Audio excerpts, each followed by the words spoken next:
Leitura do livro O Céu e o Inferno, Allan Kardec. Princípios da doutrina espírita sobre as penas futuras. A doutrina espírita, no que respeita às penas futuras, não se baseia numa teoria pré-concebida. Não é sistema substituindo outro sistema. Em tudo, ela se apoia nas observações e são estas que lhe dão autoridade.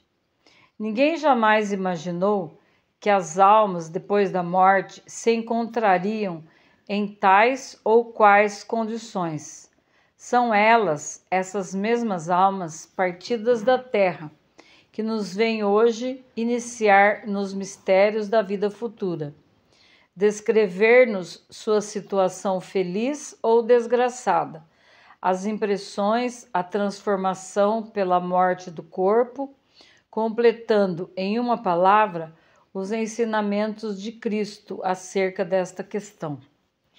Preciso é afirmar que se não trata, neste caso, das relações de um só espírito, o qual poderia ver as coisas no seu ponto de vista, sob um só aspecto, ainda dominado por terrenos preconceitos.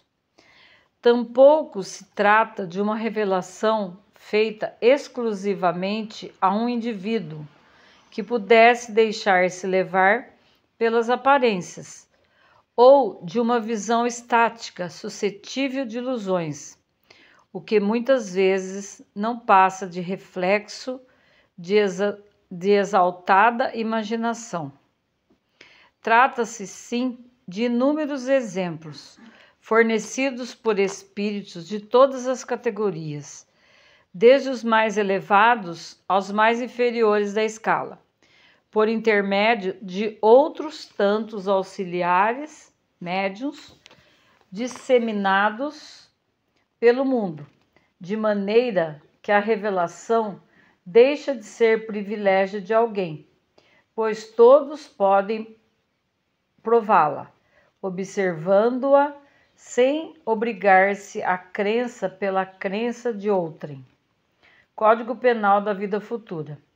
O Espiritismo não vem, pois, com sua autoridade privada, formular um código de fantasia.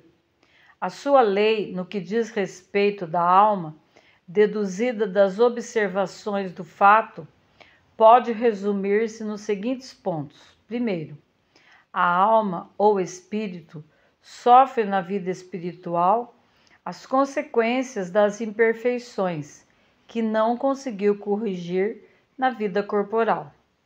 O seu estado feliz ou desgraçado é inerente ao seu grau de pureza ou impureza. Segundo, a completa felicidade prende-se à perfeição, isto é, à purificação completa do espírito.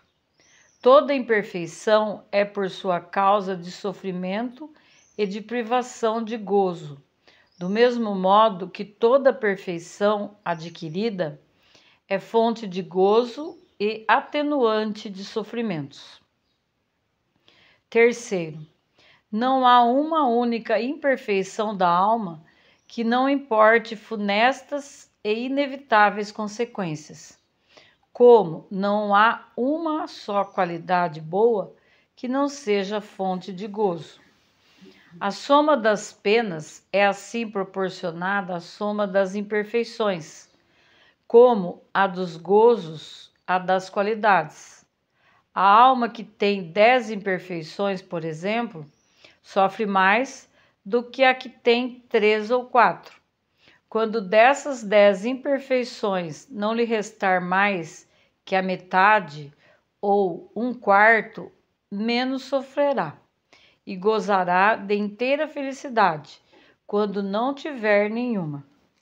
Também na terra, quem tem muitas moléstias sofre mais do que quem tem apenas uma ou nenhuma. Pela mesma razão, a alma que possui 10 perfeições tem mais gozos do que outra menos rica de boas qualidades.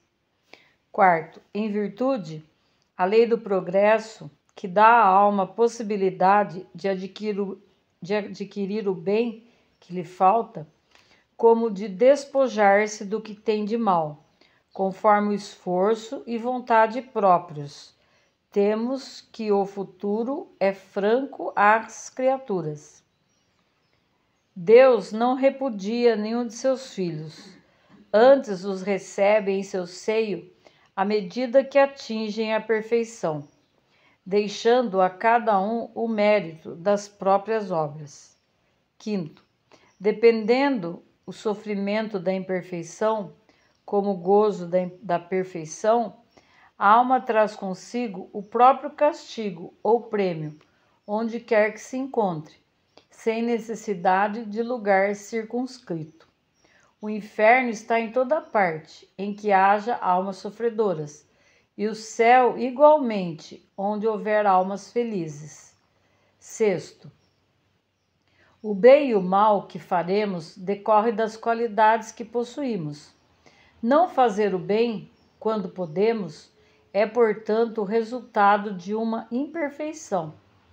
Se toda imperfeição é fonte de sofrimento, o espírito deve sofrer, não somente pelo mal que fez, como pelo bem que deixou de fazer na vida terrestre. Sétimo, o espírito sofre pelo mal que fez, de maneira que, sendo a sua atenção constantemente dirigida para as consequências desse mal, melhor compreende os seus inconvenientes e trata de corrigir-se.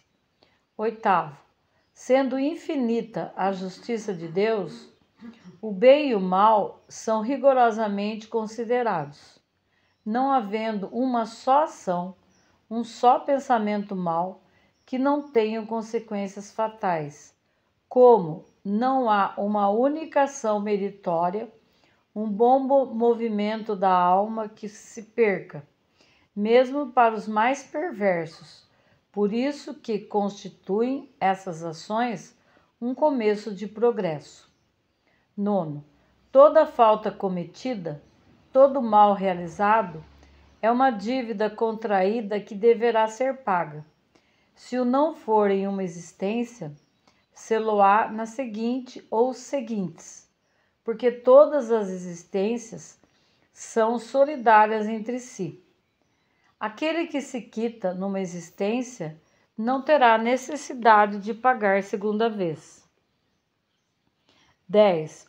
O espírito sofre, quer no mundo corporal, quer no espiritual, a consequência das próprias imperfeições. As misérias, as vicissitudes padecidas na vida corpórea são oriundas das nossas imperfeições. São expiações de faltas cometidas na presente ou em precedentes existências. Pela natureza do sofrimento e vicissitudes da vida corpórea, pode julgar-se a natureza das faltas cometidas em anterior existência e das imperfeições que as originam.